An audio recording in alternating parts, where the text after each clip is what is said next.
امریکی اڈوں کو جو ہے وکالات ایران نے نشانہ بنایا اور اس کے بعد سیز فائر ہو گیا ہے ایران اور اسرائیل کے درمیان. ہم اس سے پہلے کہ آگے بڑھیں، انہوں نے اسرائیل اور امریکہ دو ایٹمی قوتوں کی طرف سے مسلط کی گئی جنگ جو ہے اس میں فتح حاصل کی ہے. کوئی دو رائے اس کے بارے میں نہیں ہے.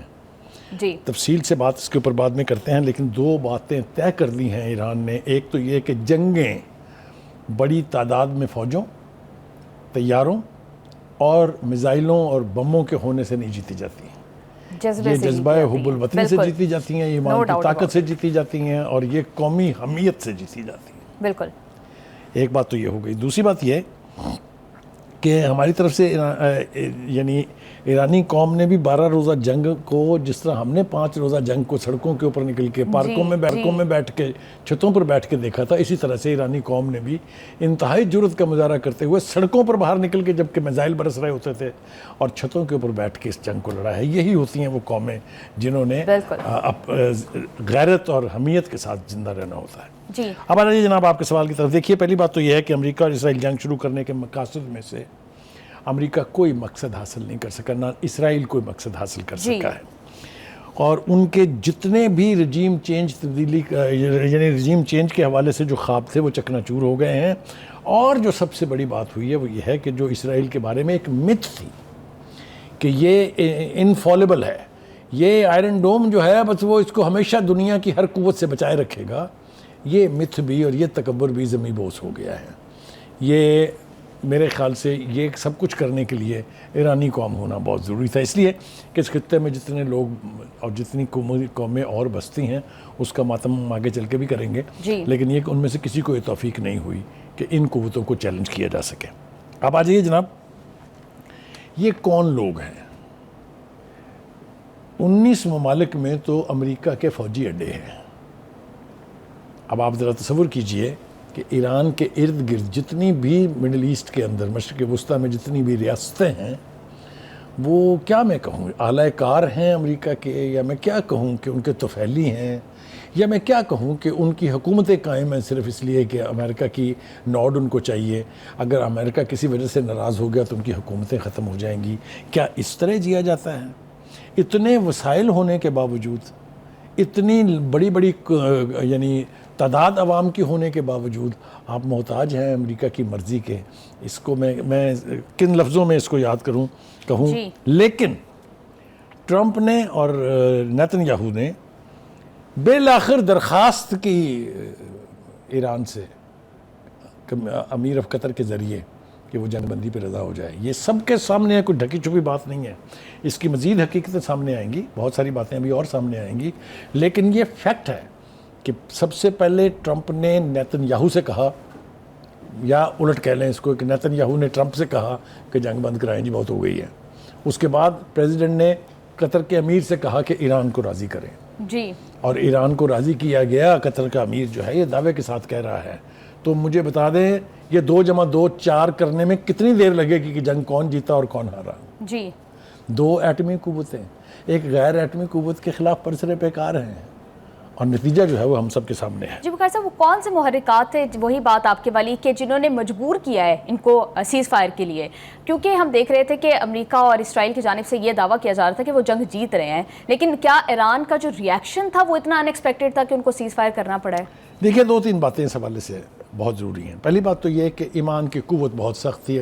اگر آپ نے دیکھا ہو جتنی مرتبہ بھی سکرین پر ہم نے آیت اللہ خمینائی کو دیکھا ہے، ان کے لفظوں میں وہ شدت، وہ حدت، وہ جرأت وہ جو ہے وہ ہمیں ملی کہ وہ کس طریقے سے قوم کو لیڈ کرنا ہے. یہ اس قوم کے بارے میں کہا یہ جاتا تھا کہ یہ ان پاپولر رجیم مسلط ہوئی ہے ایران کے اوپر، لیکن صدقے جائیں ایران نے ثابت کر دیا کہ نہ صرف یہ کہ وہ لیڈرشپ کے ساتھ ہیں بلکہ لیڈرشپ میں مکمل فیتھ ہے ان کو. اب آپ یہ دیکھیے حالات کو ذرا پوری طرح سے ذرا نظر دوڑاتے ہیں. ایک تو میں نے کہا کہ اس خطے کی ساری ریاستیں جو ہیں they were subservient to the ambitions and the wishes of the United States of America. ٹھیک ہے جی؟ اس کی خواہش کے مطابق چلنے والی یہ ریاستیں، اور پھر ہندوستان جس کے ساتھ بہت فلرٹیشن چل رہی تھی ایران کی قیادت کو بھی اب پتہ چل گیا ہوگا کہ وہ جن لوگوں نے سازش کی اندر رہ کے ان میں میجورٹی انڈینز کی ہے.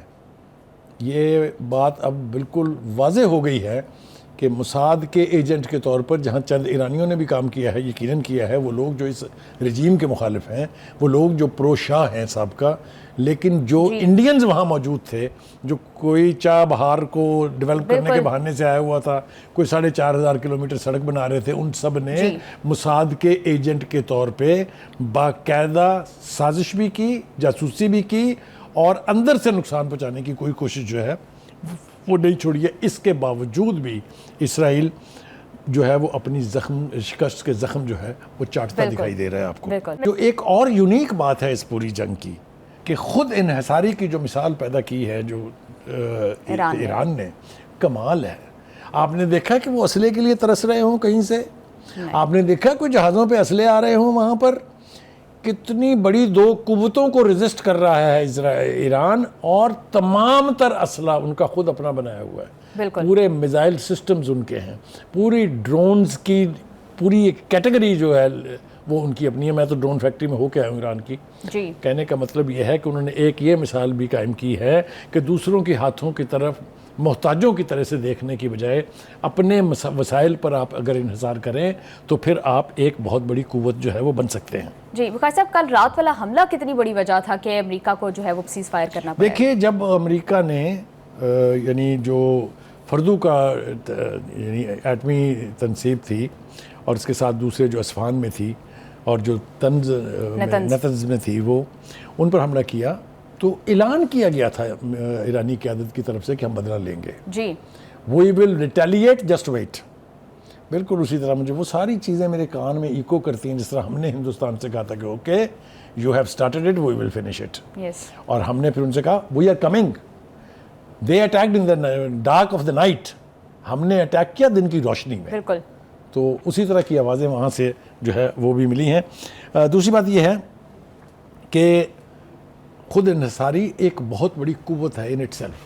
جی، اگر آپ دوسروں کی طرف محتاجی کی نظر سے نہیں دیکھتے اور خود اپنا دفاع خود تخلیق کرتے ہیں تو پھر آپ انفالبل ہو جاتے ہیں، پھر آپ کو دنیا کی کوئی طاقت جو ہے وہ شکست نہیں دے سکتی ہے۔ اور اب تو یہ پروف ہو گیا ہے، کل اس حملے کے بعد جو ڈونلڈ ٹرمپ نے ٹویٹ کیا ہے وہ کہہ رہے تھے کہ ایران کا رسپانس کافی ویک ہے، لیکن جو میں نے ان کا اوور آل رسپانس آبزرو کیا ہے، مجھے تو لگ رہا ہے کہ امریکہ کا رسپانس بہت ویک تھا، ان کے اڈوں پر حملہ ہو گیا اور وہ کچھ نہیں کر رہے۔ دو چیزیں مجھے اس حوالے سے کہنے دیجیے۔ جی، پہلی بات تو یہ ہے کہ اب امریکہ اور اسرائیل جرت نہیں کریں گے دوبارہ کبھی ایران کے اوپر چڑھ دوڑنے کی، کیونکہ انہوں نے بھی سبق سیکھ لیے ہیں نا۔ بالکل، امریکہ اتنی دور بیٹھ کے ایران کا کچھ نہیں بگاڑ سکا، اپنی تمام تر فضائی قوت کے ساتھ، اپنی تمام تر میزائلوں کی قوت کے ساتھ، اپنی تمام تر ایٹامک قوت کے ساتھ، nothing, not a person has budged۔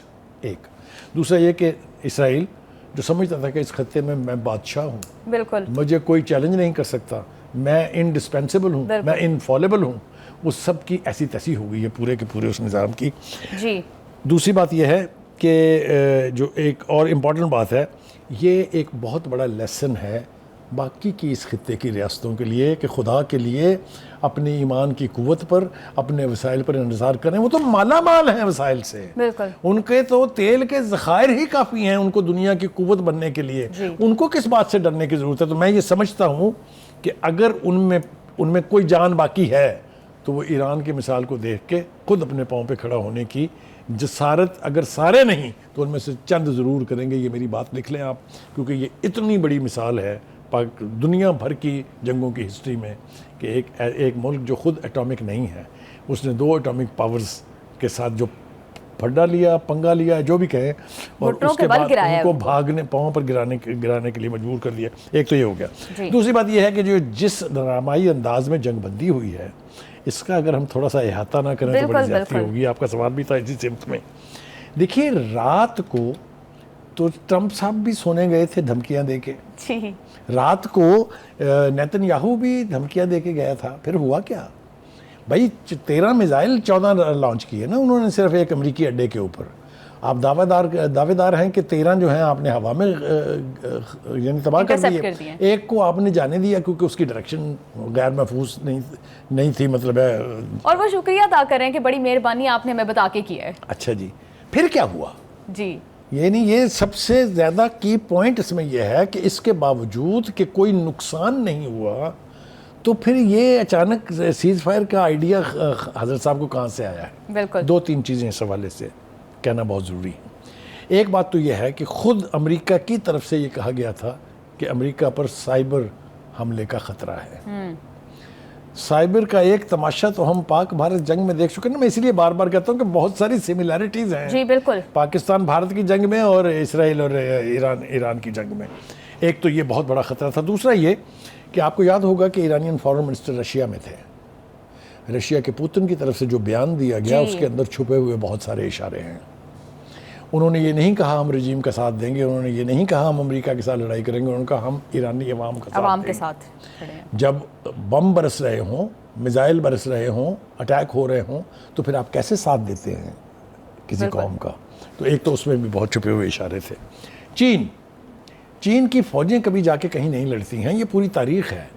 18 سال کی ویتنام کی جنگ چائنا نے لڑی تھی اپنے وسائل کے ساتھ, اپنے ہتھیاروں کے ساتھ, اپنی گوریلا وار کی ٹریننگ کے ساتھ. جی فوجی کبھی نہیں گیا ان کا کسی اور جگہ لڑنے کے لیے, نہ کبھی جائے گا, کیونکہ ان کا خیال یہ ہے, ان کی یہ میتھولوجی ہے کہ جو چائنیز ملٹری مین ہے ہی fights only for the fatherland, that's it. تو چائنا کی جو میں نے سائبر کے حوالے سے آپ سے کہا کس طرح سارا سسٹم جیم ہو گیا تھا وہ آپ کے سامنے ہے. تو بہت سارے فیکٹر ایسے ہیں جو جیسا میں نے ابتدا میں کہا تھا کہ آہستہ آہستہ سامنے آئیں گے. بخاری صاحب آپ بات کریں, میں چاہتی ہوں کہ اس پہ ہم ڈیٹیل سے بات کریں, بس ایک شارٹ بریک لیتے ہیں, بریک سے واپس آ کر ہم یہیں سے بات کو کنٹینیو کریں گے. Stay with us.